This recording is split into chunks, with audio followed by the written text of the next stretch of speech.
recording. I thought I was recording it. Sorry, I had to capture as much of what just happened as possible. But you missed it. That Anyway. was too good. I did, but you're way too adorable. So I had to just capture as much as I could. That's oh my God. I was trying to be all slick. Right? And you're like, right in your own brain. I'm opening Audacity. I'm so not ready. I have been drinking for hours. I was going to say, are you drunk? Hours of drinking since what time do we even get there? I don't even know. It's 4:30. I've been drinking for 3.5 hours. So fun. This is gonna be fun then. So fun. So much fun. I know we were celebrating two of my friends had birthdays. Oh my God, what am I even doing? I'm dragging the wrong thing over. Two of my friends had birthdays. I haven't seen them since our Savannah trip in the beginning of December. So I see one of my friends all the time, but not everybody together. So it was so fun. Oh, that sounds like so much fun. Really fun. There was a little winery that's like 10 minutes from where I live that I'd never heard of, never been to. I didn't even know it existed. It's adorable, super nice winery. And they had like all this outdoor seating in the woods. It's a beautiful day. It's like 70 degrees outside, which is weird. You're making me so jealous. Weird for February. So we're outside. It was gorgeous. Oh my God, check this out. So they had like a wine flight, where you can test like 5 different wines. And then they had truffles for Valentine's Day. So they had a truffle to go with each. They had one paired with each wine. It was like the most beautiful little display. And I got a birthday cake that said happy birthday bitches on it because it was for 2 people. And it was so fun. Oh, that sounds like so much fun. Oh my God. My friend Margot she just texted, holy crap, I drank a lot. You're the ones drinking, but I'm the one that dropped the microphone on my head. I know, it was so good. How are you? I'm okay. I've got Belle. She's in the living room though. She's fallen asleep on my sofa. Oh, sweet Belle. She was actually, I think she was dreaming a little bit because I heard like woof, woof. Woof noises, and she doesn't ever bark, so I think she was barking in her sleep. Yeah. So yeah, she's asleep through there. That's very, very sweet. I like your shirt. What's on your shirt? What is that? It's just a design. It's just from Etsy. It's very pretty. Yeah. I'm in my pajamas actually. Oh, you're fine. I would be in my pajamas, but I had to go to a quick little birthday party. Oh my goodness. Because by the time we're done here, it's gonna be late. So yeah, I know. I'm gonna get in my pajamas and be comfy. I know. Do you want to start Audacity? Yeah. Are you okay recording the Zoom? Yeah, I just figure I started, but fully expect things to crash. I've crashed every time so far. I just emptied my trash can, and sometimes that helps. Just getting everything off of my computer. Why are you like an actual cash can in your living? I was like, how the hell does that work? Some weird tidy your room up and your computer. And then weirdly, my computer works great afterwards. That's right. You know what I mean? You know what I mean. Let me quick empty my trash and then all will be well. I'm gonna sage the room, empty my trash. Oh my God. And then like some weird coincidental voodoo magic. Oh God, I have so much shit on my desk. You have no idea. That's because you didn't empty your trash properly. Right? I have this new desk that's 8 feet long. Sean just comes in this morning and he just looks at it and he was like, really? 8 feet of garbage? And I'm like, shut up. Like I just have stuff strewn across the whole thing. He's like, seriously? 8 feet? I'm like, I know. Is it the standing one? Because you look like you're higher. I am standing and I have like my super tall shoes on, but it makes me feel energized. Yeah. To be standing. I love it. Yeah, I think I need to get something like that because sitting is not good. Sitting for too long is not good for you. No, it's not good for your back. And I get really owie like you do in your shoulders. Yeah. And it doesn't help that my chair has armrests and I tend to put my arms, which then raises my shoulders up and it gives me, Is my lighting okay today? Your lighting is magnificent. I'm taking a screenshot because I forget every time to do this. And Taylor's done with Instagram. She's like, do you have nothing going on? Is it okay if I don't maybe post until something happens? And I'm like, yes, that's totally fine. We're like the worst. I don't know why we even have an Instagram. I know. Because we're really just doing this podcast for us. Yeah. I'm taking a bad selfie right now. But I'm trying to remember to be good and take my pictures. So I'm terrible. Okay. I'm actually terrible at it. We are still recording. We are. Yep, we are. I have my Audacity ready. Are you ready? Oh, okay. We actually have 159,000 things to catch up on, which I do want to catch up on. But I feel like I feel like if we don't start recording, we're going to talk for 3 hours before we start recording. Okay. Are you going to count us? Do you want me to count us down? My big laundry basket in the background. All right. 3, 2, 1, go. Hello. Hello. Oh my God. Are you there? Are you there? Hello? I think only part of you's here. Shut up. The drunk part. The drunk part of me is ready. I am fired up and ready to be the best guest in the whole world. You're lucky to be partnered with someone as fired up and ready as drunk. What? I've only had 3 hours of drinking behind me. What are you trying to say? I had many birthdays to celebrate. I'm not sorry. Yeah, that's just a little bit lightweight according to Scottish drinking tradition. Nice. I was only drinking wine, which is compared to whiskey is super lame. For sure. I'll work on it. I'll try. I will try. So, Celtic Wheel of the Year. Is that right? That's what we're going to do this week. Which I just found out 2 milliseconds ago, which I really know nothing about this at all. So I'm so excited. And I knew not that much about it. It is super interesting. It is so hard to tell what is actually real and a little bit made up. Oh, really? And yeah. Hi. And also the real ones, there's an awful lot of repetition in terms of, it seems like Scottish Celtic people really like to have their celebrations based around a few different things that got repeated throughout the year. So really? Fires, offerings, bannocks. Bannocks, milk, fires, jumping over fires, and prophesizing the future. So we're going to go through each of the Wheel of the Year main significant festivals and describe what they were for and what happened with some of the traditional practices. And I'm saying traditional in air quotes, because I don't know whether they were or not, but I got most of that information from one of our favorite books. Which one?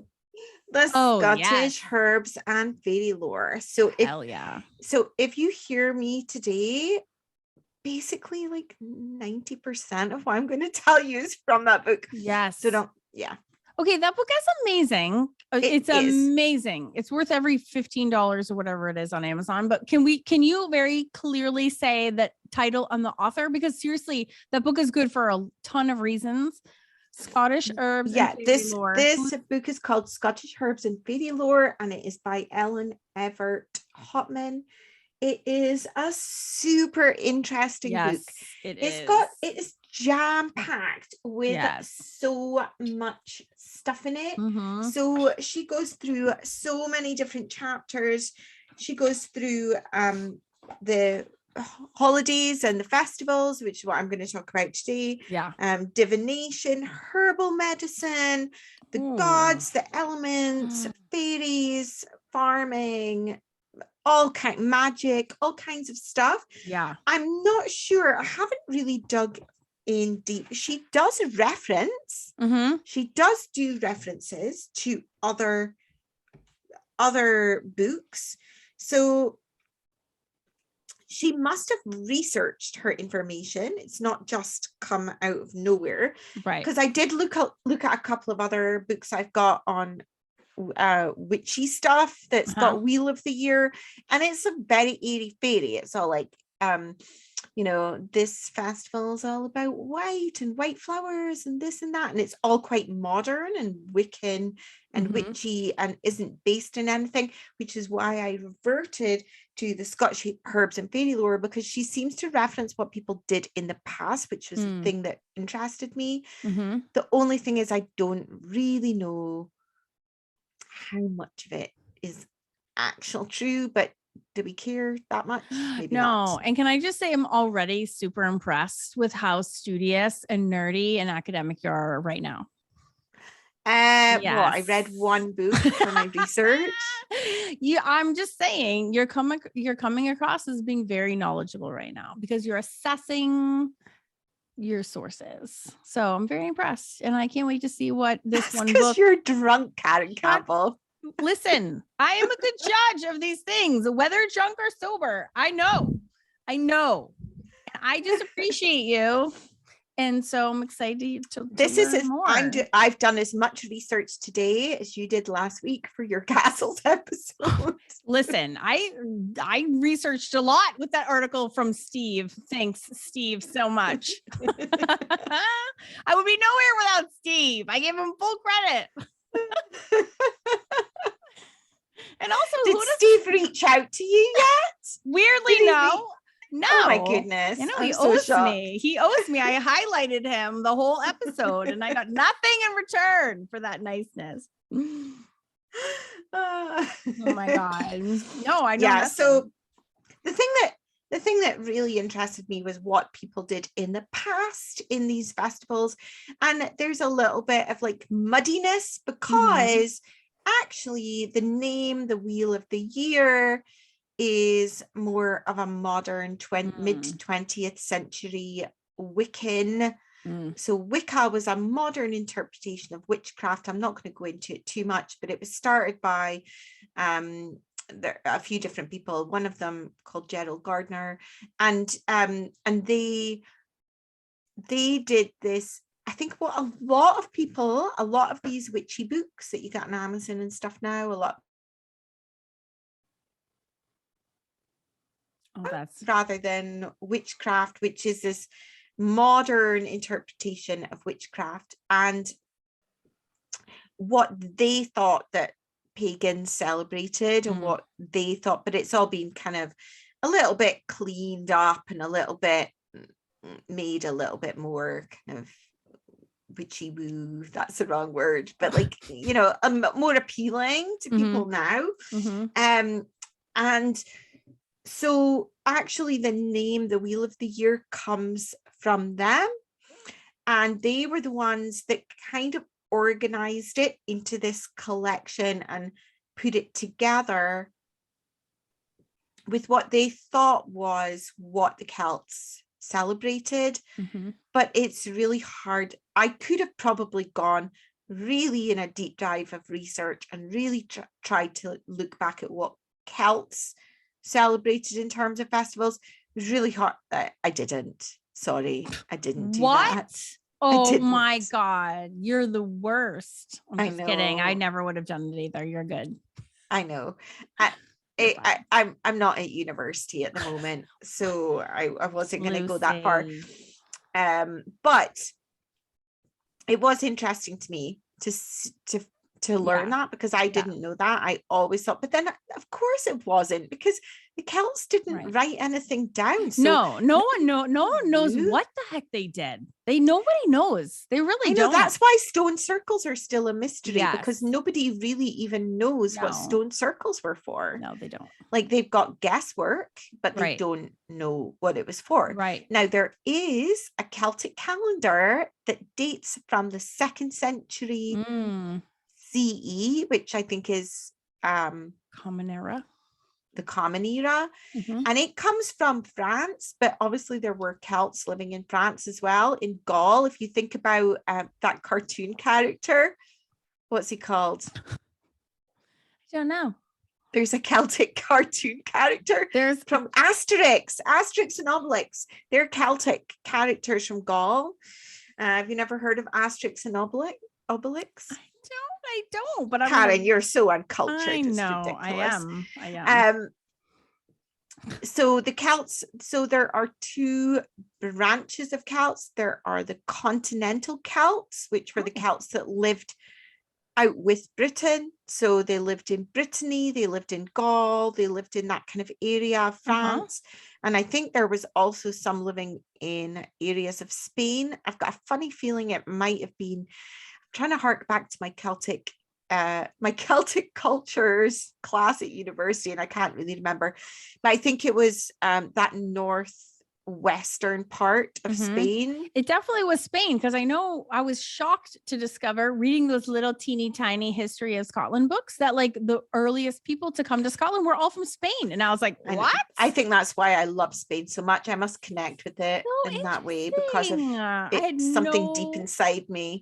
I had no idea, and I was absolutely floored. I'm sure that's like super common knowledge if you're brought up Scottish, but I had no idea. No, I don't think it is super common knowledge if you're brought up Scottish. I was totally, I never would make any connections between Spain and Scotland. So I think it was Galicia, which is the northwestern part of Spain. Anyway, so so this calendar comes from France, and it's called the Coligny calendar, and I'm pronouncing that wrong because I can't speak French. You could say literally anything right now and I would believe you. So I could say anything and you won't hear it because you've got too much alcohol going through your Can you? Okay. I can't help it if you're so lame and you're so sober every week. That's on you, girlfriend. That's on you. I'm just jealous that I haven't been out at a winery for 3 hours this afternoon. I haven't not been out since the beginning of December because of the weather and then having COVID. And I know, like, so I feel like I've been released. You deserve it from the wild. Sure. I'm sorry. So this calendar was like, it wasn't a paper calendar. It wasn't? Weird. Lame.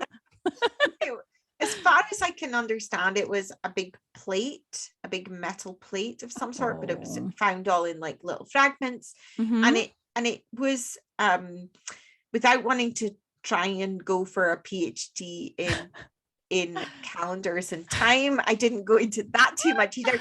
But it's a calendar based on like the solar and the lunar cycles. And in this calendar, it seemed that the phases of the moon were really important. So each month began with the same moon phase each month, which meant that the months were different from our months because they started exactly on, say, the new moon or whatever every single month. So every 2.5 years, they had to add an extra month to make it all line up again. So a little bit like our leap year, but they had to do a whole month every 2.5 years. And then the year was divided. So each month was divided into a dark half and a light half. Oh, interesting. So a fortnight of dark and a fortnight of light, which obviously when the moon is waxing and waning. And that corresponds with Scottish Celtic festivals and Irish Celtic festivals, where there's also the dark half of the year and the light half of the year, which we've spoken about before when I think we were talking about the kayak. It was the dark half of the year and the light half of the year. Also, the days in the Celtic calendar started at sunset rather than in sunrise or in the morning. Oh, interesting. Yeah. That's So cool. all the festivals are started on the evening before the festival. Okay. So that's why you have like Halloween, which is All Hallows Eve. Right. Because it started the evening before. Oh, neat. And so that's what we know from continental Celtic. We don't really have much. A weird noise. It's like ghosties in my ghosties in my. Did you hear it? I did. It was really loud. Was it above you? Yes. Oh, I totally heard it. That's weird. Oh God, I'm on my own. No, you're I've not. got Belle to look after me. I've got Belle to look after me. I'm with you. I'll save you. Oh, there's no ghosties. No. Yeah. So this whole idea of the Wheel of the Year is quite a modern one, and some of the names, even though they've got ancient oranges. They have really old oranges and other citrus. Really old oranges. They must stink by now. Centuries old. Even though they've got ancient origins. Do you like it on Dan Cummins when he goes over his words and he calls it spoopy? No, but I love everything about him and his podcast. So what are you drinking? It's OJ. It's like a whole jug water. In water. Because I get dehydrated when I'm talking on the podcast. So I need to, anyway, yeah. So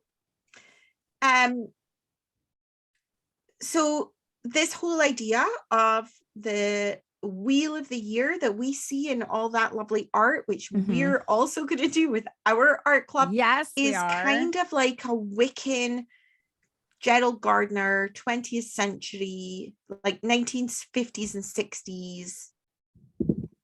Nice idea, a bit like modern tarot cards and all that kind of thing. Yeah. But it does have meanings from the past, and if you do think back to the past and the past festivals, they do come from those dates, and so many of them are just related to the cycle of the seasons and ensuring good harvests and making sure nobody starves, and all of the stuff that we have spoken about before and that we would normally associate with weird Scottish customs when it comes to making sure that it's like having control over nature, isn't it? It's like making these, like, we live in such an unpredictable world. How are we going to control it? We're going to control it by splitting the year up, celebrating it on certain days, and then on certain days we're going to do certain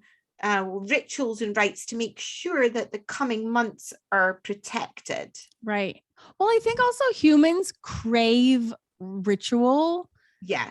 And pattern and routine. Yes. And finding connections in things. Right. And things not being arbitrary. People lose their shit if they think things are arbitrary. Right. And it's their way of like this last 2 years has only just highlighted that. Right. People lost their shit because they didn't understand that it could just be possible. Right. That there's a new bug around. It had to be this connection with this and this and this and this. People make connections and they I'm not going to go into that too much. But it's just really interesting. Plus life was so hard and monotonous and boring, and every day was just like fighting for survival. So I'm sure having 8 times a year where something other than the same shit that they were doing every day, it's like something to look forward to and mark vacation, and it's like a break from the monotony of just like survival, don't you think?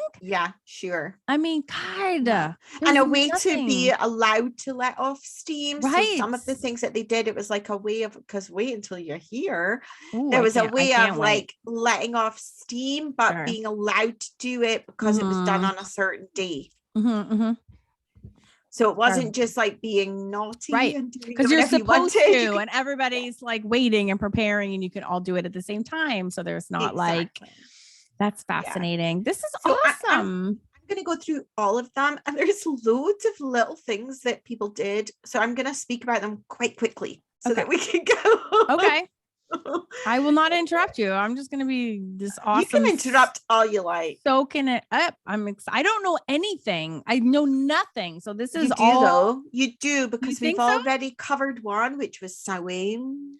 And we already covered that one. So I'm not really going to speak about that one, because if you want to know more about that one, you can go back to our earlier but Lucy, I didn't even know that was like included in the, I didn't even know that was one of the 8. Like, I don't know how much I do know and how much I don't. So I'm excited for the whole thing. So thank you. I'm all ears. Like, I was excited about excited about Castle last time. Yes. After we got off recording that week, I watched that whole series on YouTube. Oh, was it so good? It was so good. So good. I didn't finish watching it, but I was like riveted. Yeah. If you're wondering what we're talking about, you need to go and find like Building a Medieval Castle or something on YouTube. It was so good. Yeah. It was so interesting. What I watched, I was hooked. It was fascinating. I know. Oh, the work. But anyways, I'm really excited for this whole. Yeah. So to summarize the different festivals, there's 8 different festivals. This was really a 20th century kind of invention. It was based on earlier festivals, and they landed on the solstices and the equinoxes throughout the year. So they're not just random dates. And so obviously I'm going to give you dates now, but they could shift according to like moon phases and things like that. So these were known as quarter days and cross quarter days. So the quarter days were the main ones. They're the main 4 fire festivals in Celtic culture, and then the cross quarter days are the ones in between. So what are the 4? So is that like Beltane and the 4 were Beltane, which is on the 1st of May. I'm going to read them from the start. So there's Imbolc. I'm starting in January, but that's a British Western Christian concept. So the first one after January is Imbolc, which is the 1st of February. After that, we've got Ostra, which is the 19th to the 22nd of March. Imbolc is one of the main quarter days. Then in between is Ostra. Then another main quarter day is Beltane, which is the 1st of May. And then in between that is Letha, which is about the 19th to the 23rd of June. And then the next main one is, and I can't pronounce it very well, but it's something like Lusana, and it's spelt Lughnasadh, but it's also known as Lamas.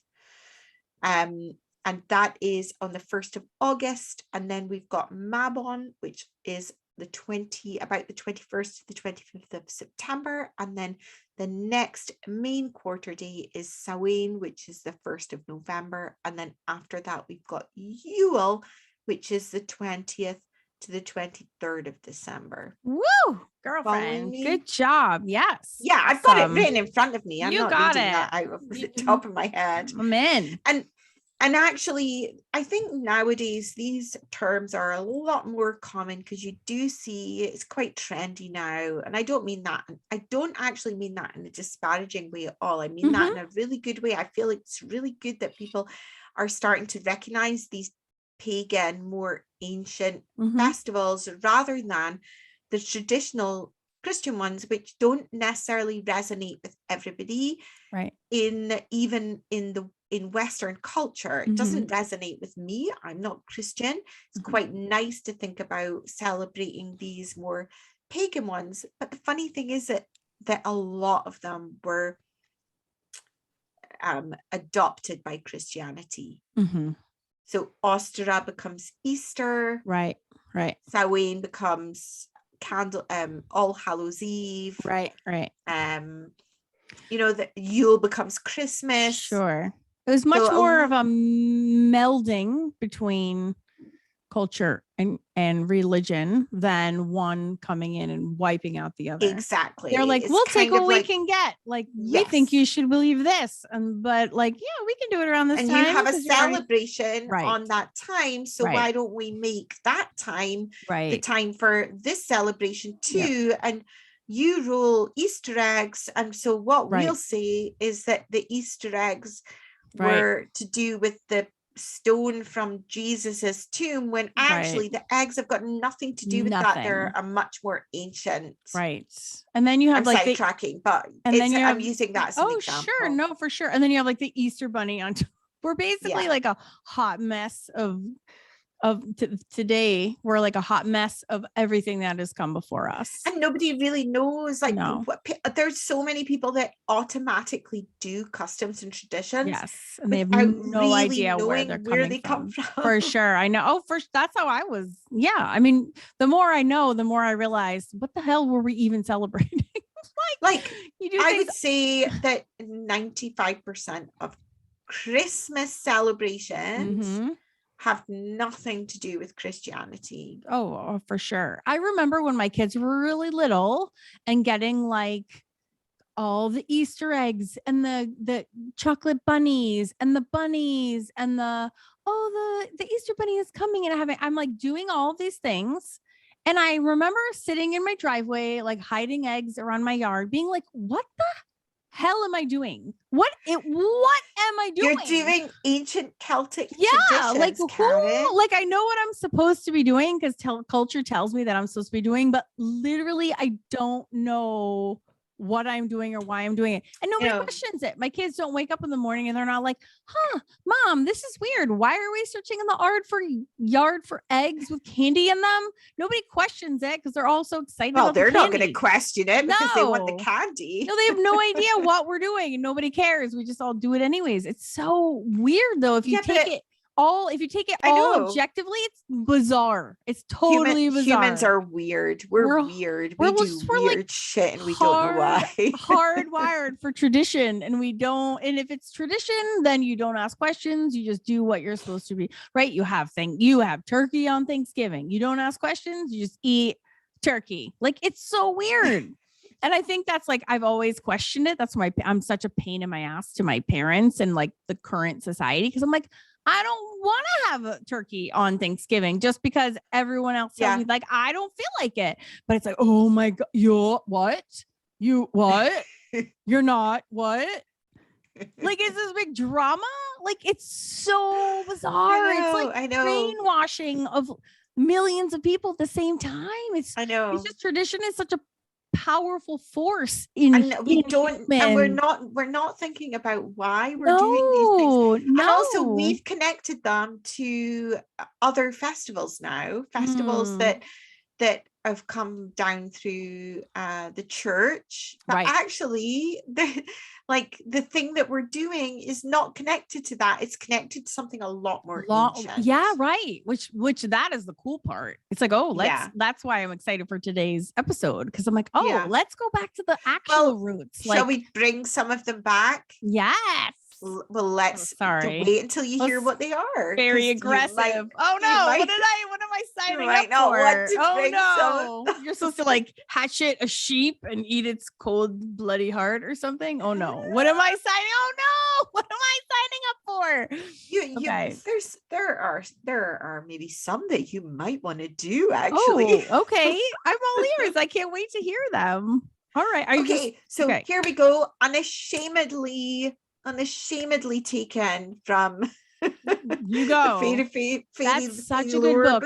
Yeah. And by the way, we did a botanicals episode when all of the entire content of that episode is based on that book as well. So this is not the first time we've referenced. So thank you, Ellen Everett Hotman. Thank you. We love you. We think everyone should go and buy this book because it's such a good book. It is a good book. It is. I can attest. Okay, go for it. I'm excited. So the first one in bulk, this is also known as Candlemas, which is the more Christian. So the when it got taken over by Christians. Is this the January one or the Yule and this one lands on the 1st or the 2nd of February. February. So okay. there's a lot of repetition between a lot of the festivals. They tend to just be about celebrating the time of the year and the harvest and good luck for the harvest at whatever stage it is in. Okay. So in the 1st of February, this is when the earth is waking up again after it's been winter and it's dead. So you're preparing for the upcoming seasons of growth. This is the first time that that ewes lactate, so they start to produce milk because they are pregnant with the what you call them, lambs. I couldn't think of the word. The babies. The baby sheep Pregnant with. And so in the days before supermarkets and forced milk breeding, people didn't have access to milk the whole year round. They only had access to milk while there were baby sheep on the go. Right.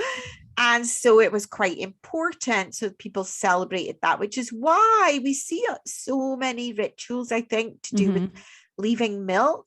There's a lot of like milk and honey and milk places and spoiling milk. Because actually milk was a big deal then. Yeah. It wasn't such a big deal. It's not such a big deal now because we can like go for almond milk and oat milk and coconut milk and all kinds of milk. But then it was a really big deal. So it was a big deal, this festival. This festival is also dedicated to Bridget, who is a goddess, and also is what has led to Groundhog Day in the States. What? No way. No way. Cool. Yeah. So there's some similarities with Groundhog Day. That I will tell you in a minute because I'm reading off a list and I don't know where it is. I'm on the edge of my seat. I know. So this one.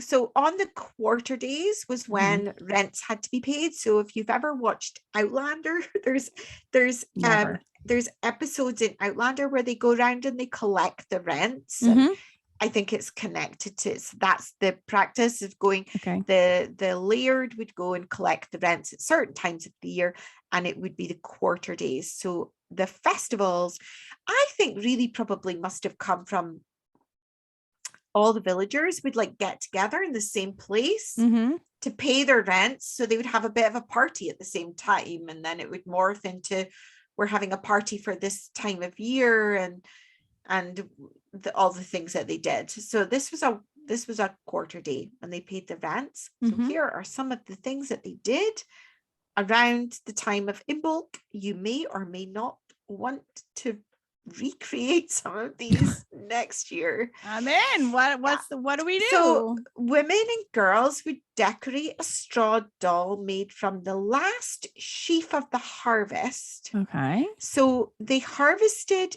This was confusing me for the longest time, and then I realized they harvested in August, right?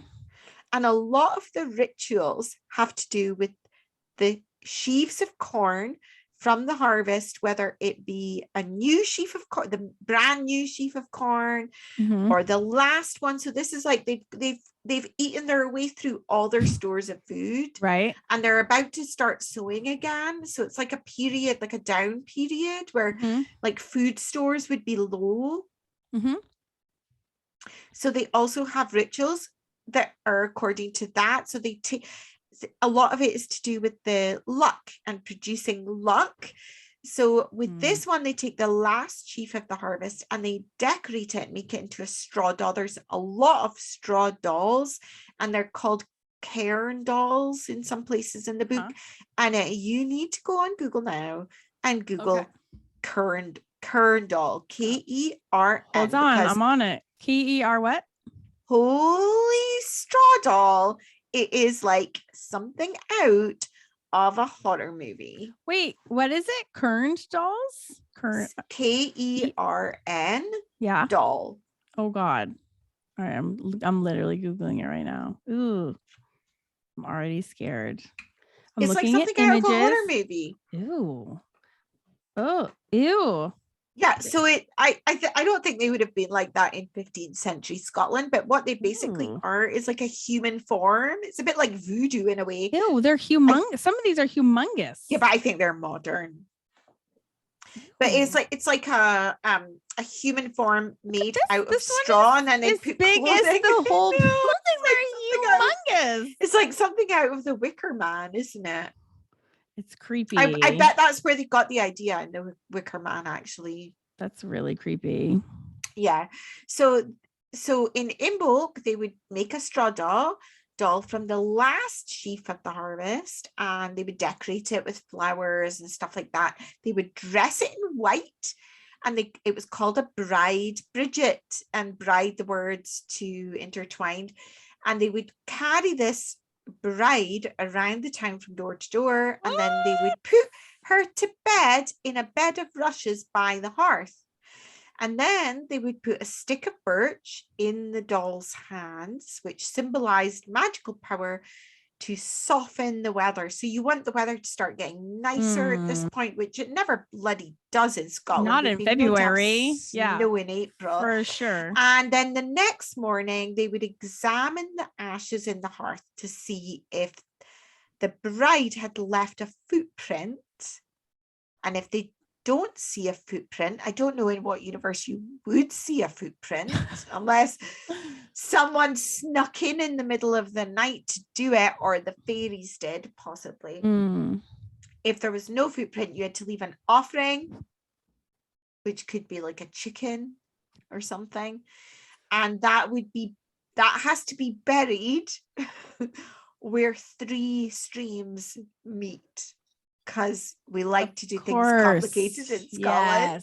Yes. Yeah.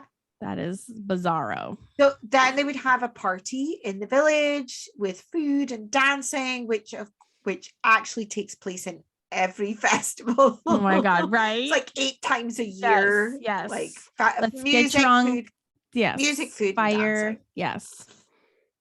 So they also had this celebration because the ewes were producing milk, and they would bless the tools of the plow with whiskey, and the fields were marked with the sign of the cross with burning of something to ward off bad luck. So it's all about, we're going to start growing, although if you live in Scotland, you know you can't put your bloody seeds out in the 1st of February. Not in February. No. I've got a greenhouse and I can't do that. Yeah. I've got to start in I remember I started in the May? 2nd or 3rd week of lockdown. So we're talking April. Yeah. April. Yeah.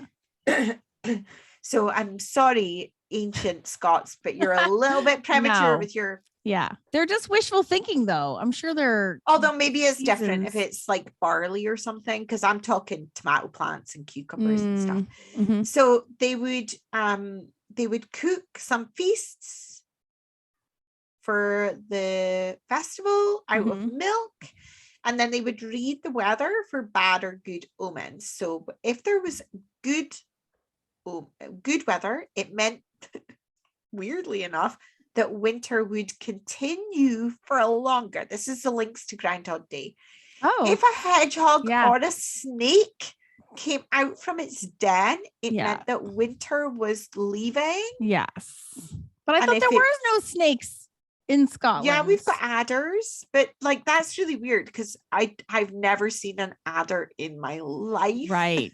It's like one of the reasons I love Scotland so much, actually. Added to the list of other things I already love about it. But there must be adders somewhere, but I've never seen one. Fascinating. Yeah. So these are really creepy. My granny dolls. used to say stuff that was similar, go in like a lion and it'll go out like a lamb or something. Yeah, she used to say all those little things. So it's all these little rituals, and it's all about trying to predict what's going to happen in the future. And so for Imbolc, it's about the upcoming growing season. They also had this thing to do with Bridget, the goddess Bridget, and I'm not sure. I really need to look more into her. I didn't, because I knew that we'd run out of time, and I could have gone on so many different tangents. I'm sure you could do a whole episode on every single one of the 8. You know, so I'm just trying to summarize like the thing that interested me most here was like the funny little things that people did in the villages. Yeah, for sure. I love it. But they would make a equal armed cross out of woven rushes, which is a very traditional thing to do in Scotland with straw or rowan, and tie it with thread, and it's all about the thread and putting protection and all of that kind of thing, that not just on Imbolc. It's really what was interesting for me was seeing how these things actually just carry throughout lots of different traditions. It's not like they made up a brand new thing for every single festival. You kind of repeat it a little bit. So they had this Bridget's cross woven from rushes, and they would hang it in their house or barn as protection, but they would also make them before a wedding, and they would tuck them under the mattress, which would mean that it was good luck. Fertile, right? Oh, sure. And then they would make this dish of water or salt with healing threads, water and salt, healing threads, ribbons and cloths, and they would leave it out all night to get Bridget's blessing, and then they would use those threads throughout the year for healing purposes. So like if they had to then make something else. And I kind of love that one. That one's kind of nice. I'd like to do that. I'm not so keen about the white dressed corn dolly. That's like a little super bit creepy. Yeah. You know. Yeah. But agreed. You know. So moving on to Ostara. Okay. So that is the one that is corresponds with Easter. It lands on the spring equinox in March, and this is like a definite this is like second spring. Imbolc's first spring, this is second spring, this is proper spring, right? And so obviously it's got a lot of links to Easter, and it kind of got a little bit culturally appropriated for Easter. But again, this darned Kern doll makes his appearance. Like, so I'm gonna have so many nightmares. I'm staring at these images as you talk about it. This shit is freaky. This is freaky. It's gonna give me nightmares. I think we can put that up on our much neglected Insta. We'll put a picture of a Kern doll. They're only freaky pictures. Oh yeah, have at it, Taylor. Oh my god, these are really disturbing. Ew. What the heck? They sell baby onesies that say Kern, baby Kern, and they're little baby ones. I'm like, no, just no. What the hell? Yeah, because there's also known as the Kern baby. Ew. Yeah, they're super creepy. If you're listening to us and not watching us on YouTube, you have to Google. Just Google Kern doll. Kern it's basically baby. Like a big, Gross. It's like a Wicker Man type thing. That's like they're big, made out of corn. Yeah, I don't like it. So they would make this Kern doll, and they would take it outside, and they would burn it in the barnyard, and they would put curses on anyone that would interfere with the Kern doll. Oh, I know. These people had a lot of free time on their hands. In Orkney. Oh, this is going to be good. North of Scotland. They would have a small patch of land, and they would plow this small patch of land, and just sow this small patch of land, and that they would use that to predict the success or failure for the farm for the coming year. So if the grain grew in that little bit, it would be fine the whole way out. And whatever grew in that small patch of land was only used for rituals. So it was baked into cakes that were used as offerings. What kind of cakes do you think they baked? Oat cakes? Yeah, bannocks. It's all about the bannocks, isn't it? In Scotland. They weren't that creative with their cakes. Then there was a sentence that tickled me, so I think it's going to tickle you. Oh, what is it? It is very lucky to, I'm quoting here, it is very lucky to be the first farmer to get your seed into the ground. Oh. Has a little bit of a sexual overtone there. I know. Oh, ew. Is the drink talking, or is that just me, or that's no? No, I'm sober and I find it funny. Okay, it does. I found it funny when I was reading the book earlier. Right? So. I know. Oh, that's a really good book. It really is. So there were in Shetland, they would take a hen's egg and they would put it in a store of grain and they would bless it. But it had to be blessed by somebody who had a green thumb. So somebody that was good at gardening. Then like that. They're like, no, you do it. No, you do it. Your garden is amazing. And then I think I would be asked. I had you do tomatoes this year. I've seen your wildflower garden. It's gorgeous. I have the biggest black thumb ever, which is horrible. Is that the opposite of a green thumb? A black thumb? Yes. I kill everything. My mom is an amazing gardener and I have zero. I'm just a big fat shame. I only have fake plants. My sister is horrified when she comes to visit me. She's like, what the fuck is that? I'm like, it's from Target. Isn't it amazing? It looks so real. She's like, you are an abomination. I'm like, I don't have to water it. It looks awesome every day.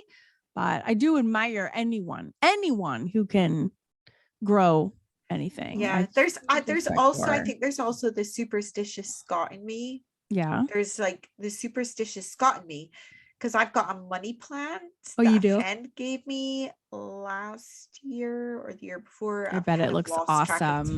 Does it look so good? But I'm so paranoid that if I kill it, that it'll mean that I like be like cursed with money forevermore. So I'm like, curse with money or curse without money, or just curse about things with money. Oh yeah, you're okay. Yeah. So I think that is where all the Easter symbols of eggs, like there's all these Easter symbols of eggs and they come from is that where that comes from? Yeah, what does maybe it didn't really go into what it was. It just said that the Easter symbols of eggs and hares and hot cross buns are actually Scottish pagan, right? And people or like pre-Christian, right? Which that makes it cool that that's what we do. But I feel like someone should educate people about that. Like, I guess that's what we're doing right now on this podcast, right? Yeah, like we're going to educate all the we'll do it. That listen to us. I'll volunteer for that job. But I just think it's fucked up how blindly people just do things, myself included, without ever wondering why or where this stuff comes from. So I think it's so cool to know, to learn. It's really cool. You know? I think it's nice for us to know where our ancestry. Yeah, I mean, this stuff dates back thousands of years from different times and different cultures and different places. And we just, again, we do them rotely without thinking why or where. And like, God, what dummies we are. So we just are. Humans are dumb. And the aliens that are watching us and monitoring us probably think, what the hell are these people all about? Idiots. Yeah, they wouldn't be wrong. Yeah. So I think they would not be wrong. So this is really cool. This is very cool. Are you going to start some of these with me? I'm going to start some, I think. What do you mean? Start one what? Some of these celebrations instead of the ones that we do. Yeah. So this is the one that we should definitely start. What? Beltane. Oh yeah. That's a big one in Scotland already though. Yeah, they have a celebration every year in Edinburgh on Calton Hill. They have like a big fire festival. So Beltane is May Day, which is the 1st of May. And this one is all about like birth. And so it's quite a sexual festival. There were traditionally lots of like orgies and all of that kind of thing. That's why I'm saying we should start it. Crazy Scots. Because they're like, finally, it's nice outside. Take off all our clothes. Nice enough. Yeah, finally. We've been waiting all year. Get naked. So if you've heard of the Scottish practice of hand fasting, so hand fasting is where you get married for a year, and if you decide at the end of the year that you don't like that person anymore, you're not obligated to stay with them. But if you wanted to, you get properly married. So it's a bit like an engagement, I guess, in a way, but it's like a false marriage. And traditionally, the hand fasting was, the year of the hand fasting was from, from Beltane to Beltane. So at Beltane, there would be couples that would decide that they weren't going to stay with each other, and then they would go off and find somebody new. Or they would get married. So it was all about that. They used to date this festival. So we call it May Day, 1st of May, but it wasn't necessarily on there. Sometimes it was like earlier than that, because it was when the hawthorn tree first bloomed. Although what hawthorn tree and where, I would be interested to know, because you might get a bloomed hawthorn tree in Edinburgh, but not one in Inverness. So I'm not quite sure where. Maybe they celebrate it at different times in different villages. And also they use the sun to determine. So this is where you couldn't see the Pleiades after the sunset or something like that. It was something to do with the sky.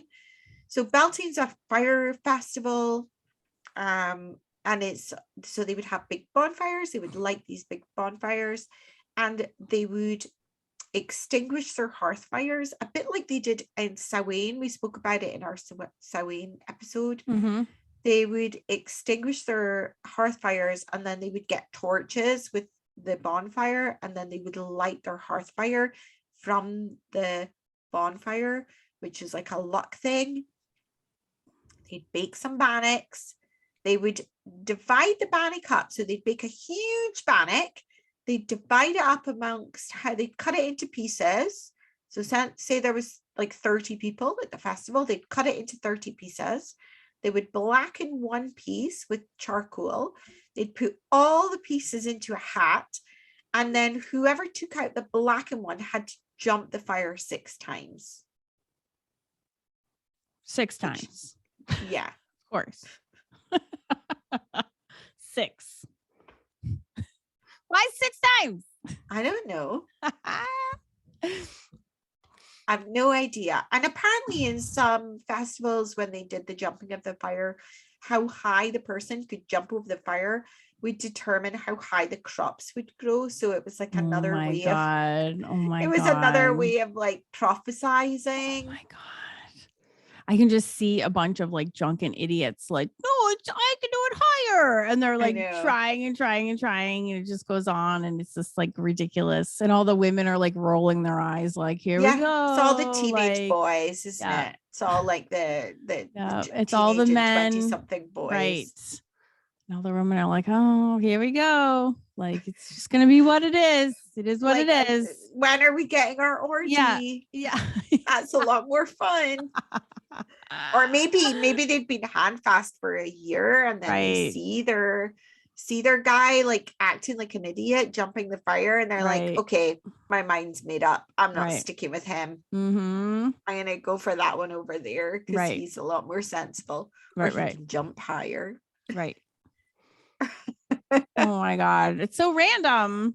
But I love it. It's so random. But I also just kind of love it too. They also did like sacrifices, and that was all to do with health of the cattle and the sheep, and making sure that they would like have a long life and all that kind of stuff. Yep. Women would wash their faces in the morning dew, which was considered to be magical, and they would collect the morning dew on May Day. It has to be May Day or Beltane. And then they would bottle it and they would use it later on. So it was all about like magical properties. Maybe I should try that one. That one would be quite good. Yeah. So there is actually some more magic in this book connected with Beltane. This one is funny. Yeah. You have to pass small animals through a hoop of rowan to protect them from sorcery. And then if you've got an animal that's larger, you walk them over the rowan branch. Mm-hmm. And then you have to make a charm out of rowan. And you bind it with red thread and you hide it in your clothing where nobody can see it. Oh my God. I love all this stuff. This is my favorite. It's always the red thread. It's always rowan.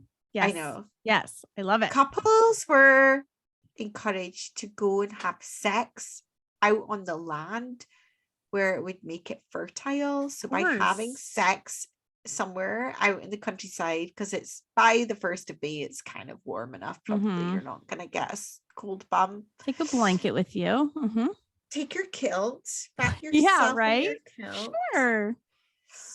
But it's probably doable. Yes.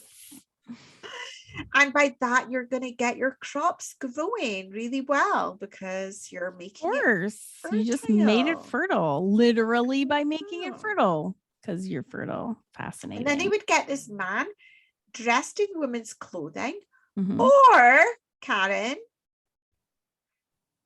or a butter churn and a pitchfork that were dressed up as a man and a woman. What?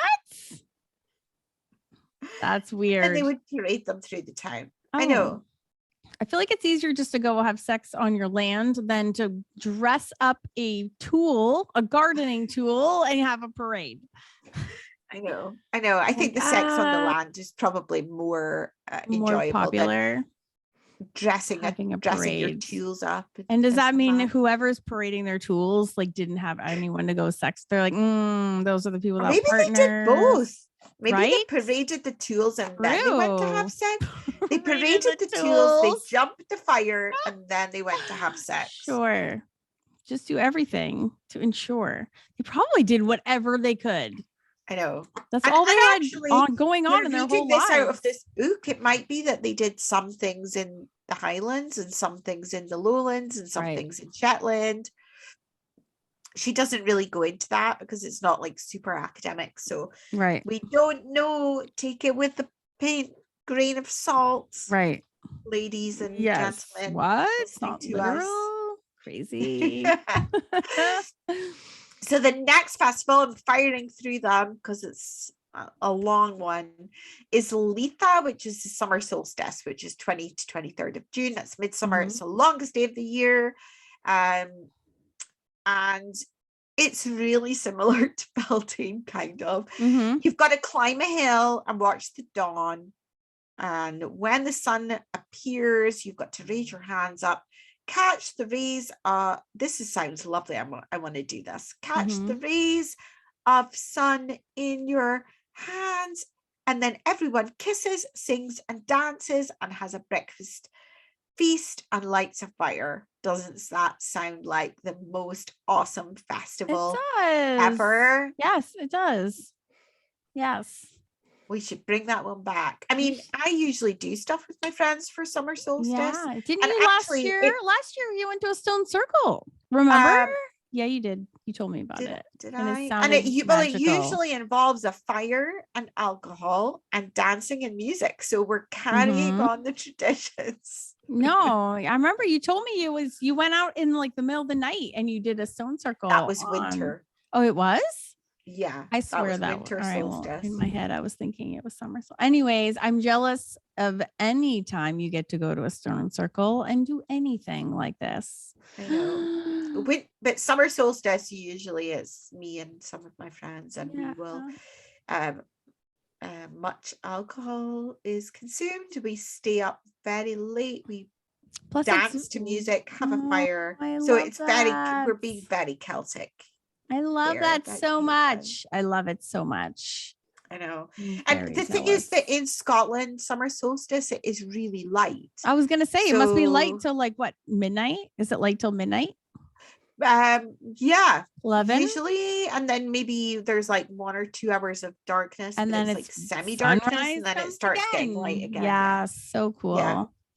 I do love that time of year. I'm reading a book right now by a Scottish author, and the main character girl is from an island It's like, or it's a fictional island. The author was like tired of people. Jenny Colgan was tired of people telling her how she was getting everything wrong. So she made up a fictional island, but it's basically like Shetland or Orkney, where it's way up north and it's still light. And the main male character is like grumpy because he's from the UK. He's from like London. He's like, why is it like I can't sleep? It's light at 3:00 in the morning. And he's always mad because he's there and it's like light time. And she's like, I'm just used to it. The little cute little main girl character is like, that's just how I just realized something, Karen. What? I think that it's going to be summer solstice when we're have here. Our art retreat. We have to do something to mark the occasion. Definitely. Yes, we do. That's absolutely so do. Yeah. What day of the week is that we're there? Oh yeah. Yeah. Shit, I don't have a calendar. Yeah, I wonder what day it lands on this year. We'll have to find that out. I will. It's the 21st, right? It's usually around that time. It's maybe like a little bit different every single year. Okay. But we will find it if out. It's the anytime. I think it is going to be someday that week. It's the 21st, 22nd. Yes, we should do something magical to mark the occasion. Definitely. For sure. Research that one in depth. All right. So everyone dances around this fire. You make offerings to the fire of herbs, oil, whiskey, blah, blah, blah. And then you take out the flaming torches and you carry them around your fields and bless your fields. So this is very similar to all of them. I'm not going to repeat myself too many times. With all the festivals, it's about like blessing your fields and blessing your cattle and blessing your food and all of that kind of thing. Jumping flames, they do that again. Jumping flames. If you are an unmarried woman, you will carry home a piece of burning peat. You will put it out in a vat of stale urine, which you've got sitting by your door that men have pissed into because you use it to like make your cloth. It's that conditions the wool for it's another thing that they showed in Outlander where so you'd pee in a bucket and keep it and then you would put your piece of peat over your door lintel, and then the next day you would break open your piece of peat and the color of the fibers inside the peat would show the color of the hair color of your future husband. Oh my God. God. So random. I wonder how many people got red. Right. Like, there's a lot of redheads, a lot of gingers in Scotland. I can say that because I'm ginger. Only gingers are allowed to call gingers other gingers. Is that true? In my books, it is. It's a little bit like in the US, people say ginger. But I've never said the word ever in my whole life because I'm like, why would you say that? Just be like a redhead. Redhead is like a nice, lovely term that is gentle. Well, except we're not red, we're orange. I know, but redhead is the term for a ginger. That's what I would say. That's our vernacular, but it doesn't mean anything negative. Yeah, over here it's a little bit negative. Ginger, is it? Like, well, ginger, you're called ginga. Oh, yeah. Which is negative. So do you know, I have to ask Sean, there is a comedian and he's from the US and he is a redhead and he has the most amazing musical poem all about gingers. It's genius. And there is a visual animated thing that goes along with it.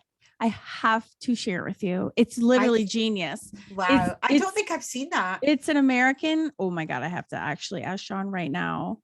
It's I'll have to ask Sean to forward me that. You have to watch it. It's probably maybe like a 5-minute animated poem set to music. He's a musician, but he's also a comedian and he is a redhead and he does this.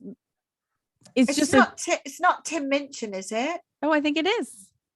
Yeah. He's not American. He's Australian. Oh, then he's Australian. I don't know. I think I might have seen that then. He's so funny. He's so funny. He's genius. I I could probably just Google it, but I'm asking Sean to do it because I'm feeling lazy. He'll know what I'm talking about. You have to watch it. It's genius. It's like a tongue twister musical. Yeah, he's so super clever when it comes to doing stuff like genius. That. Hi, Maggie. Oh, hey. Yeah, it is. You have to listen to it. But he was like, the whole thing is like only a ginger can call a ginger, but it's also exactly. Like, that's so funny. And I'm like, only a ginger can call it ginger, a ginger. So yeah, that's like the chorus of his whole song, but it's just genius. It's all rhyming and set to music. Yeah, it's so good. So I would like if my piece of peat had ginger inside. I quite like a ginger. Is what color hair? Try that one. Does your son has brown hair, right? Sasha. Yeah, like muddy brown. Muddy brown. No red in there at all. No. You need two people with ginger genes to make a ginger baby. That's why we're a dying race. You're not though. I know a million redheads. Yeah, I bet half of them come out of a bottle. No, they don't. No, I've always had friends as redheads. Man, I can tell you 10. I can count 10 that I know. Well, but also you're in North Carolina, which is was traditionally a Scottish inhabited. Yeah, but these people are not from North Carolina. There's way more. People always say there's only 2% of the human population are redheads. I'm like, well, I'm friends with 100% of the 2% of people because I know there is so many. Really, we are dying. We are a dying race, ginger. They are flourishing in the United States of America in all of my friend circles. It's crazy. Or either that, or there's some weird thing that I attract the friendship of redheads. I'm not kidding you. I'm not kidding you. Neighbors, my best friends all have red hair involved. All of them. It's bizarre. But the highest concentration of gingers, yes, live in Scotland and Ireland. Yeah, I know, but like my current friend groups, either themselves or their children are brilliant, shocking redheads. But here, when I was teaching in any one class, there were only ever 1 or 2 gingers at the most. Like compared to, like if you compare the number compared to people with brown hair or blonde hair, it's much, much less. Oh, it is the Tim Minchin song, by the way. Oh, is it? Yep. I might have seen it, but I can't remember. Sean just forwarded it to me right now. So good. I'm gonna have to remove all of this for copyright reasons. No, it's on YouTube. Only a ginger can call another ginger. Only a ginger can call another ginger. So listen to me if you care for your health. You want to call me ginger, lass, you ginger yourself, yeah. Only a ginger can call another ginger. When you are a ginger, life is pretty hard. Here's a bit of bullying in the schoolyard. The kids calling you anger and fanny pants. No invitation to the high school dance, but you get up and learn to hold your head up. You try to keep you cool and not get head up, but until the feeling of ill is truly let up, and the world is ours and ours alone. Don't you know that only a ginger can call another ginger? Anyway, yeah, he's funny. I'll listen to the rest of it later. I will put it on our blog. It's 3 minutes. Okay. Sorry. I was bothering me. It's so good. No. Go away, honey. So where were we? So we were Beltane. We covered Beltane. Fascinating. Oh no, we got past that. We were past Letha. So our next one that we're on to is Llamas, which is in August. This is the other one that's also called Lunasa, or Llamas. And this is like a harvest festival. So this is another quarter day when rents were due and a harvest festival. And it's kind of like the Christian festival where they have harvest and they make all those fancy loaves with like the plaited bread and stuff. Am I Mhm. thinking of the wrong thing? I have no idea. We don't have that over here, so I don't know. Do you not have a harvest festival in Christian? I seem to remember when I was teaching in school that we would have like harvest assembly, and the head teacher would the head teacher would like put on, because they had nothing else to do. She'd spend like the whole day, like, or it must have been such a nice job, putting in on the table in the assembly room like this lovely display of sheaves of corn and loaves of bread and apples and nuts and Mhm. seeds, and then we would have this assembly that was all about the harvest. I'm sure it must have been around that time. Well, what are the dates of the August? calendar? No, 1st I of mean, August? that Oh really no, we gets, didn't have school in the 1st of August, so it must have been later than that. that really is all tied in with Thanksgiving in the United States. So like if you have like your traditional cornucopia artwork, Yeah, that's all kind of tied up with Thanksgiving. We don't really have anything in but I August. think there's like a church festival that's to do with harvest, but I'm I not am a very not good sure. yeah. So there you go. I So was this one was all about like, again, sheaves of corn and grain and corn Mhm. dolls, those frigging corn dolls, like a recurring bad nightmare coming to scare us again, and bannocks, and predicting what's going to happen with the bannocks. So there were certain things that they would do. They would leave a small triangle shaped corner in one field, and they would leave it untouched so it wouldn't be harvested, and that was left for the fairies. What? I know. So they would do all their harvesting. So it's when you're harvesting all the corn, but they would leave a little bit for the fairies to give, to give an offering to the fairies so that you don't piss them off, so that they're not nasty to you. They would keep part of the last sheaf of corn, and they would save it so that it could be fed to the horse and her foals on New Year's morning to transfer the luck between this harvest and the next year. So it's like that whole cycle, like how we said on Imbolc, they had like the last sheaf of corn from blah blah blah. They would make in Orkney, they made a straw dog, not a Kern doll, but a straw dog, and they hung it up for good luck. But they did also make Kern dolls and bannocks for luck. It's all about the Kern dolls and the bannocks. And the bannocks. Okay, well now I need to know what I need to do. Yeah. So they would make harvest knots from grain, and they would lovers would exchange this. And if someone manages to secretly place one in your shoe, you have to give whiskey to all the farmers. Kind of like that one. You could put a 4-leaf clover in your shoe to protect you against people trying to deceive you and for good luck. And you would also put like a spray of oats in your buttonhole, and this meant that you were looking for a job.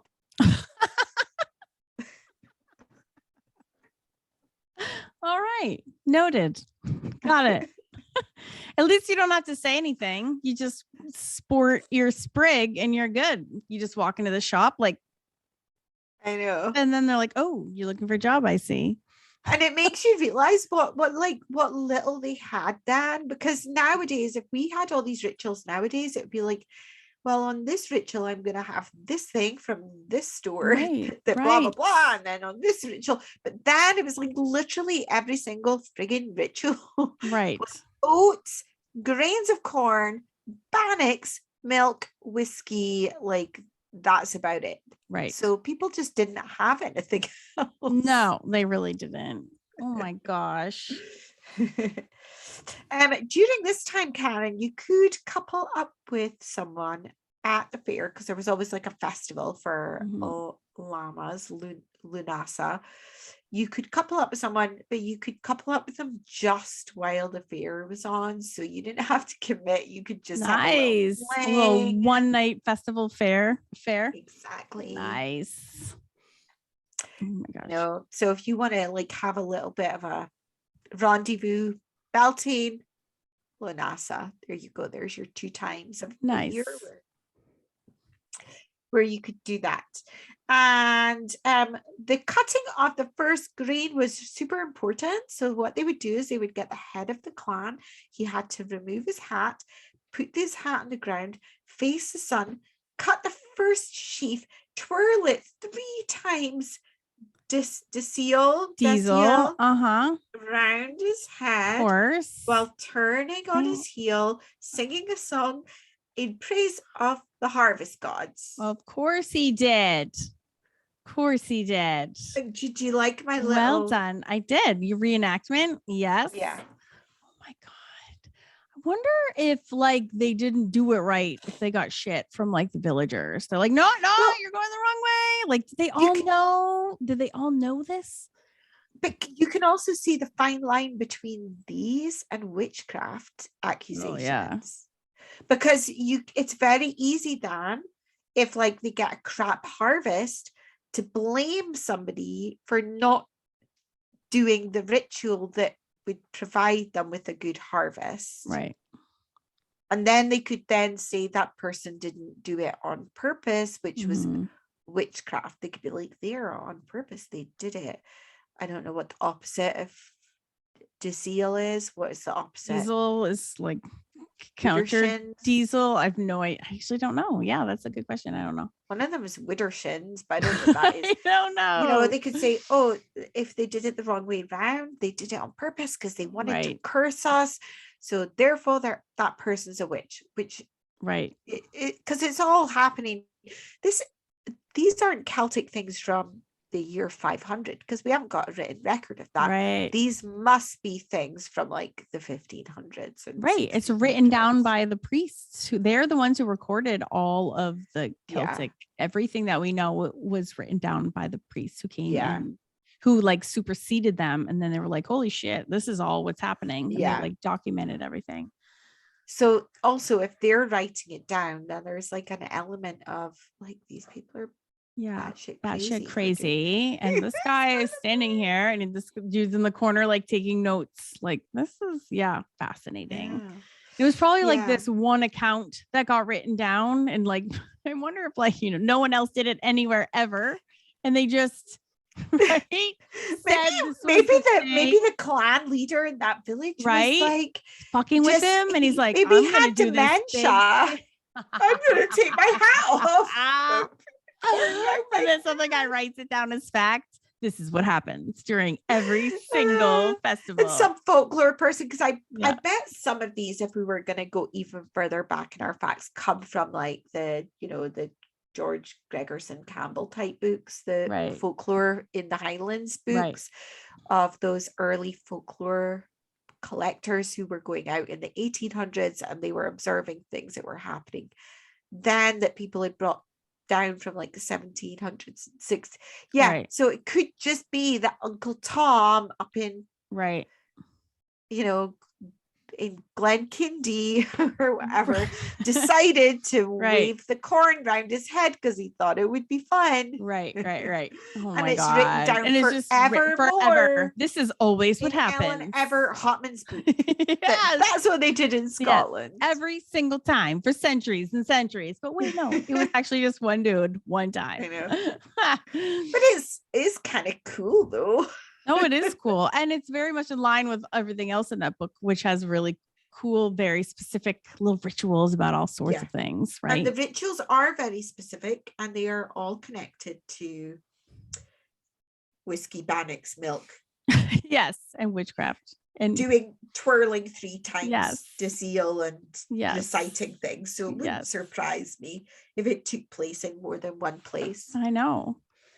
So where are we up to? So we're gonna power through because I haven't got a lot to say about my bond. It's a super quick one. That's in September. It's the autumn equinox and it's like the end of the harvest. So they would again do stuff with their Kern doll, and they would run up to the highest hill and they would yell that the harvest was finished. This is all I've got on this. And then they would make some Kern dolls. Right.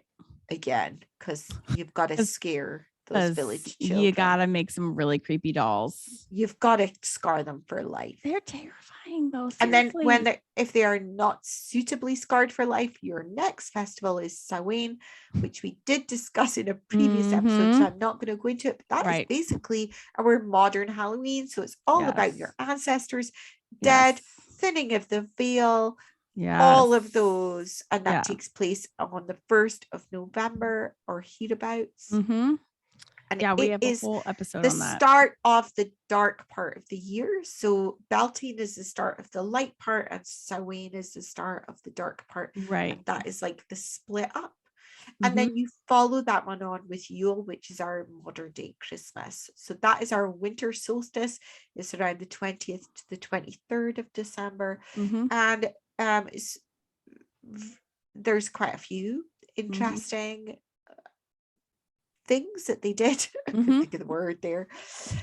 You could see it's getting late for me. I'm like, I know don't it's know so what I'm late. talking about I'm anymore. sorry. You're doing amazing. So this one, they have things like they burn the Yule log, which is keeping a fire alive for the whole 12 days of the darkest time of the year. And then they do like various different I basically wrote out almost word plagiarism. I'm really sorry. They burned prayers and wishes, and all I could think of was thoughts and prayers. Thoughts and prayers on the Yule log. Please give me thoughts and prayers for the Yule log. Oh my god. Sorry, that really annoys me. When people, I'm gonna get some enemies because there's all loads of people that do it. Oh yeah. You know what I mean. Sending thoughts and prayers. Yes, Sending for sure. thoughts and prayers. Yes. It's a very it's a thing. It's a thing now, isn't it? Was it always a thing? I have no idea. You're asking the wrong person. Or I don't know. Was it always a thing, or is it just a since social media thing? No, I don't think so. I don't think so. Is it an American thing? I don't know. It's a Christian thing. I don't say sending thoughts and prayers. I'm not praying for anyone. I don't pray for anything. So I don't say that. But I think if you're Christian and you're trying to send good, I say, me personally, I say like sending good vibes. Like I'll say like good vibes, loving good vibes or whatever. No offense to anyone that writes it. I just find it kind of funny. Yeah, I know. No. I think it's very sweet. If someone says that to me, I think that's the kindest thing that you can say. Yeah. I don't not say it because I'm not kind. Made funny because there are religious, so I don't say it. There are some memes that have been made since with like thoughts and like that gifs. I'm gifs sure. Is that what you call them? I don't know. Thoughts and prayers. Yeah. So that's why I'm making fun of, rather than the actual people that actually say it from the goodness of their heart. Yes. Right. No. Yeah. I would. It's super nice to say. I just personally don't say that. So they did thoughts and prayers over the Yule log. They did prayers and wishes over their Yule log. You would tie your prayers and wishes on with twine, and then when the twine burns, it is sending your prayers up to the gods. I love that.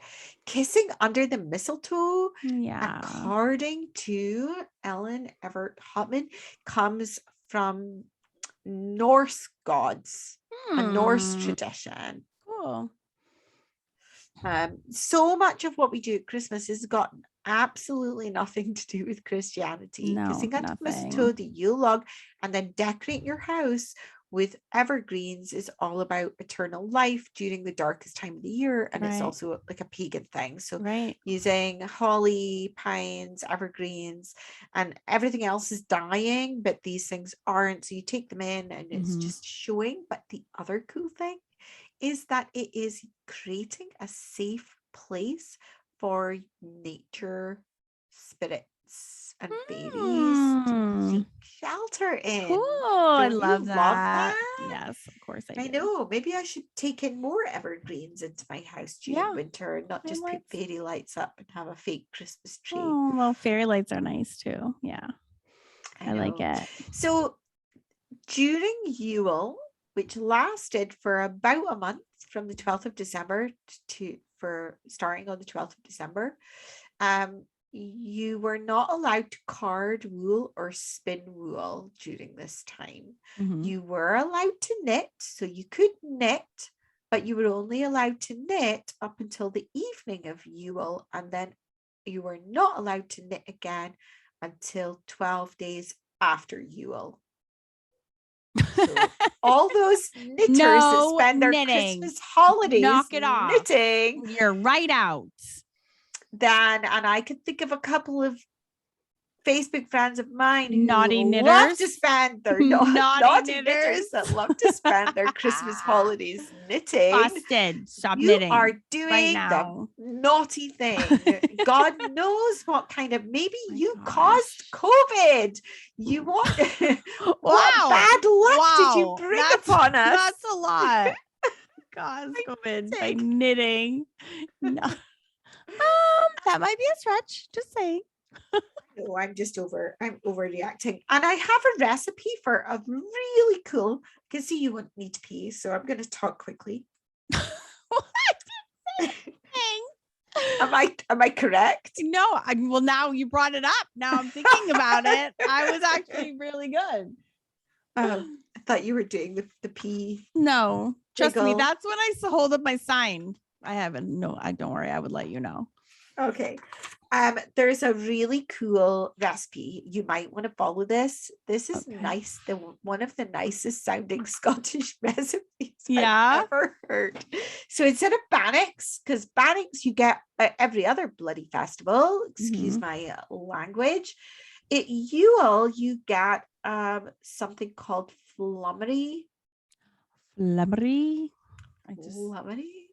Flummery. And also, can I just interject for 1 second? How come when you say something like you use a really bad word like shit or fuck, there's no apologizing. But if you say bloody, you're like, oh my God, I'm so sorry. Excuse my language. What is that? Why is bloody the worst word? Why is that worse than any other word? It's not. I don't know. Maybe I just became in the United States, it means absolutely nothing. That would be the same as saying, it doesn't either here. I think I just suddenly became aware that I'd sworn quite a lot on this episode. No, so I don't think so. I was generally apologizing for all of the sweet. Is that what it was? I just feel like I just get a kick out of that because bloody makes just means nothing. My dad's swear word, because he didn't like to say proper swear words. His swear word was bloody hellfire. That was what he used to always say. I like that. When he was really cross. Bloody hellfire. Well, my kids were really little and I needed to swear and I really wanted to say motherfucker. I would say Mother Teresa instead because I couldn't. I'd be like, Mother Teresa, because I know I couldn't say fucker. But now everybody swears to my family, so it's okay. Yeah. I feel like a weight has been lifted. I love a good swear. But it makes me feel better. But it's also a sign of high intelligence. But I do like a little throwback for Mother Teresa for just old time's sake, because it's a great thing to shout out when you're in public. Holy Mother Teresa. Yes. Sweet Mother Mary and Joseph. And then all the Have you seen Line of Duty? Mm-hmm. Do you know what I'm talking about? Nope. I've seen the movie but a million trillion years ago. Oh, no, this is not a movie. Oh. This is an amazing police drama in the UK that literally had everyone on the edge of their seats for like all right, 7 seasons I'm or writing something. It down. It took over Twitter while it was on. And there's an Irish guy who is one of the chief detectives, and he comes out with the most incredible sentences. So he says things like, Mary, mother of Joseph and the wee donkey. That's a good one. I appreciate that one. Yes. And they you need to watch it. I know. I wrote it down already. I know my parents, I grew up in a household of no swearing. Yeah, My my parents mum and dad to didn't this swear. day, I think I've heard them together combined swears maybe one hand I can count. So so I feel like the pendulum swings for the next direction. So my brother and my sister and I, like, fuck is every other word out of our mouth because we grew up where like there is no swearing. Now I thought my thought being such, because Sean is a swearer too, that our kids would maybe be really straight laced, but actually they swear a lot too. So I'm the one with this. I'm the one with the straight laced kid. The potty mouth. The pendulum swung. It became and it went back, and then it went back again. Yes, I wasn't hoping that I would not have swears. But my 13-year-old can swear like nobody's business, and I'm always like, wonder if I should rein that in. But then I'm like, you know what? If you're at home, I just love a swear. I just love it. I love a swear. I embrace it. And he is the smartest. It's only a word as well. There's it's just it's a word. Like it's a word.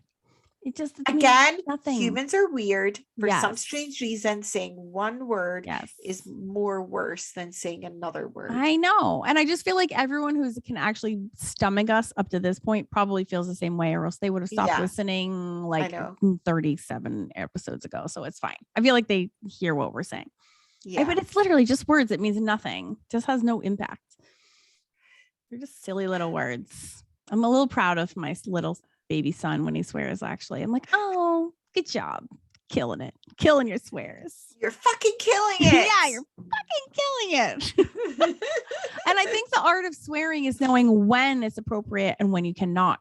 And that's the true gift of swearing is when I was teaching in school, I had to rein it in on a daily basis. Oh yeah. And so when I came outside of school, the potty mouth would explode. Oh yeah, for sure. And then for like 7 or 8 hours in school in front of all these little kids, like not a swear word was ever spoken. Right. It's really hard to make sure that I didn't say anything. I know. I just love a swear. This makes me feel better expressing myself. I think it does. It releases that tension.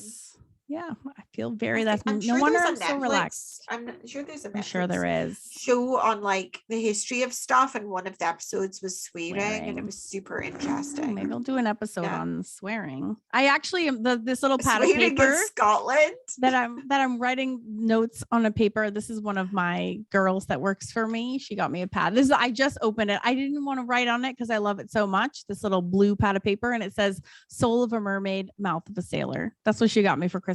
I'm like, oh my god, I love that so much. That like nailed it. I love it. I know, isn't that so sweet? Yeah, Tara. I was like, that's so me. Yeah, so funny. Did we do them all?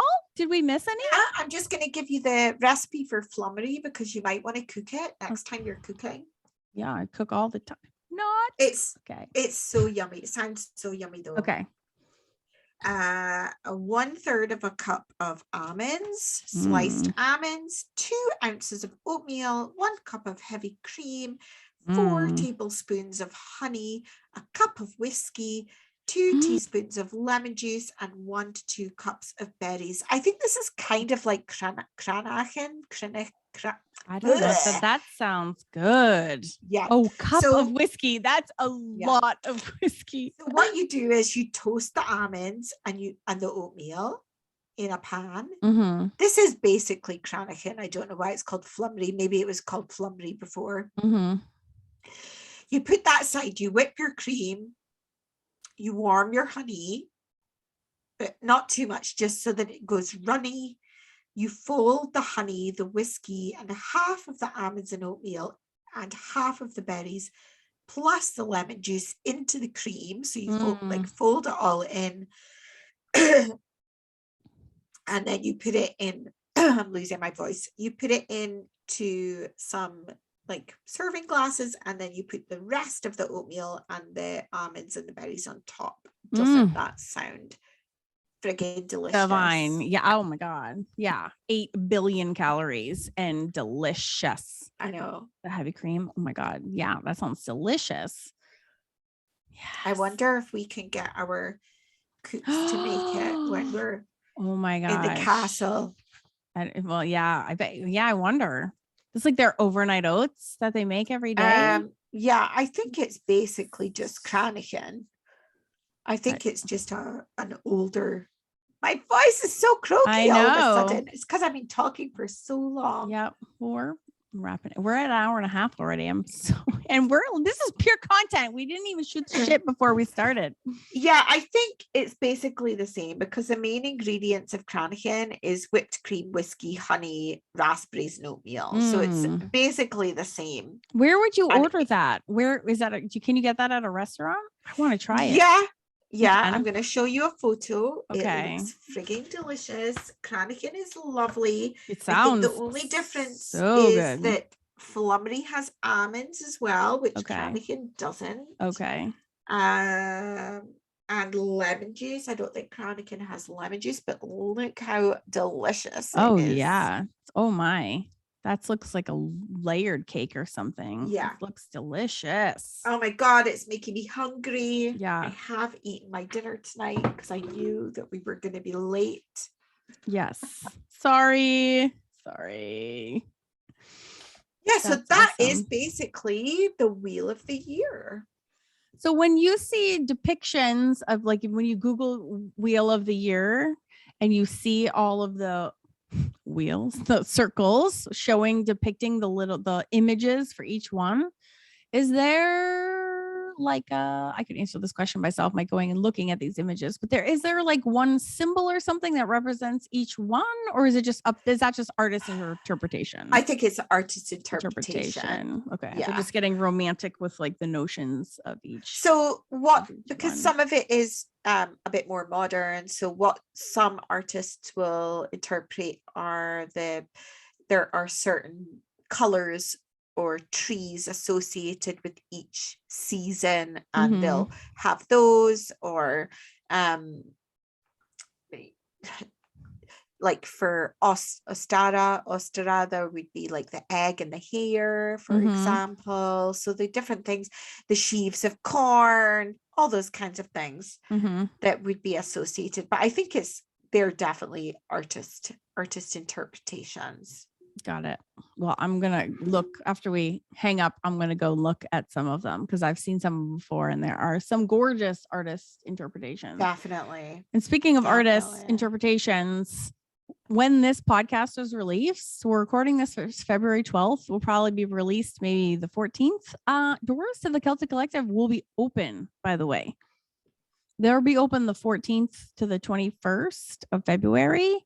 This is huge, guys. If you want if anyone listening is interested in learning how to make amazing art in different fantasy styles, if you love drawing dragons and castles and fairies and elves and magical all sorts of things, that's what Lucy and I do. That's our actual day job, is teaching people how to create amazing works of art. I did my enchanted trees lessons for March. I haven't done it yet, but I can't wait. And I am obsessed with all of it. We did Hobbit houses for February. Oh, they were so much fun. Hobbit houses were so much fun. They were super fun. So if you guys want to join us, you can actually go to awesomeartschool.com this week and sign up if you want to hang out with us. Yeah.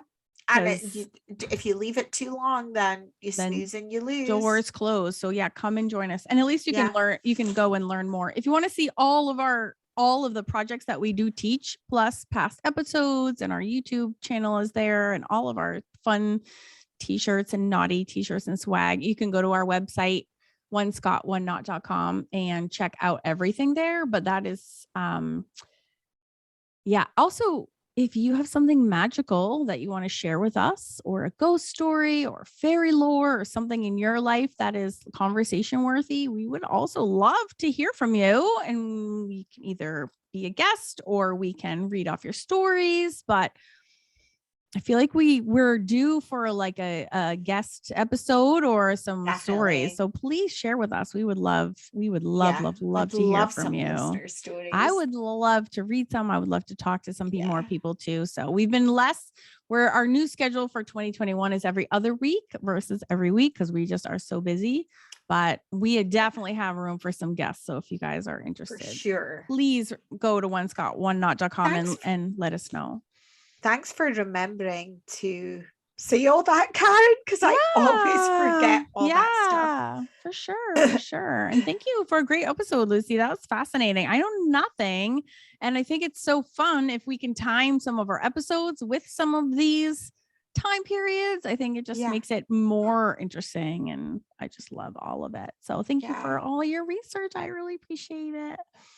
Sure. Yeah. Get ready to dance around the fire and jump over the fire and eat your bannock. Eat your bannock and make your creepy fucking white doll thing. That's super creepy. Oh, it's gonna give me nightmares.